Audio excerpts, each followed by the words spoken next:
بسم الله الرحمن الرحيم. walaalkayga khaaliga ahow iyo walaashayda khaaliyada ah meel walbo caalamka aad ka joogtid idageyso oo farintani aday kugu socotaaye ha iska gudbin oo cid kale ha ku tuurin. ibn Abbas radiyallahu anhuma ayaa maalin wuxuu arkay nabiga sallallahu alayhi wasallam oo waaninaya nin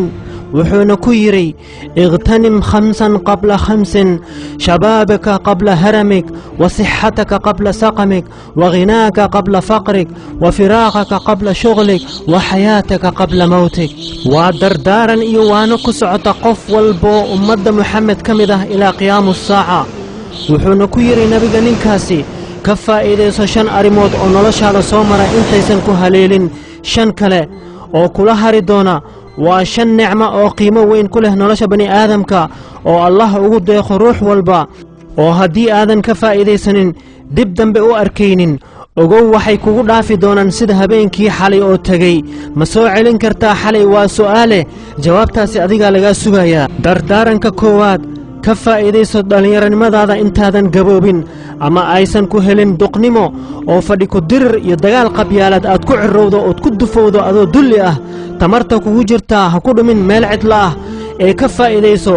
دتكاغ يدلكاغ وفائدة أو هي رئيسا وناجا أت أمد تركرتو مستقبل في عند سو أو تكبت بادو كن ليبانتو الدنيا آخره دردارن كلابادنا كفائدة سو عافمات كاغا انتادن حنون سنة أما أيسن جروح كعوريا منين أو سريرتك سارين أو دخاقي كريويدو عافمات كإنتاد ليدهي نقر روح واحتر له سياد ونقطو كوا هرك الله قلي دونا نقو شاب نشأ في عبادة الله هسوغين إلا أي جروح كسو ويررتو أو يكو دبر قويسو مركاسي محي شلايتكو تري دردارن كسدحات كفائدة غني نمدادا كهر انت ايسان نلشاد دبولين فقر iyo saboolnimo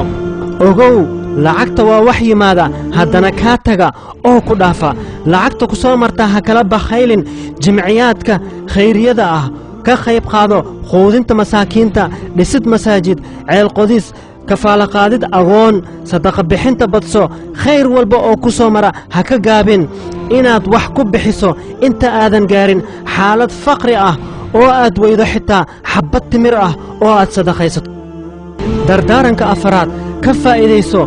فراق هذا انت آذن مشغول كهر روح والبا وحا سومرا وقت ير او فراق ليهي لون باهيهي انو وقت قاسي فراق هذا كغا فائديستو وح منافعات له او نفسدنا فائدو اهل كينا فائدو درس كينا فائدو مجتمع قود اهان فائدو هدبا ما كفائديسنا وقتك وسؤاله او مالين والبا قرآن ما اخرسا وقتك فراق هذا دينتا وقت ما جلسا إناد بارتو مسوا اسكالو انتهي اهل كاغا iyo qaraabadaada ma xiriirisa dadka xanuunsan ma booqata si adna lagu soo booqdo markaad xanuunsato dariskaaga ma tustaa quruxda islaamka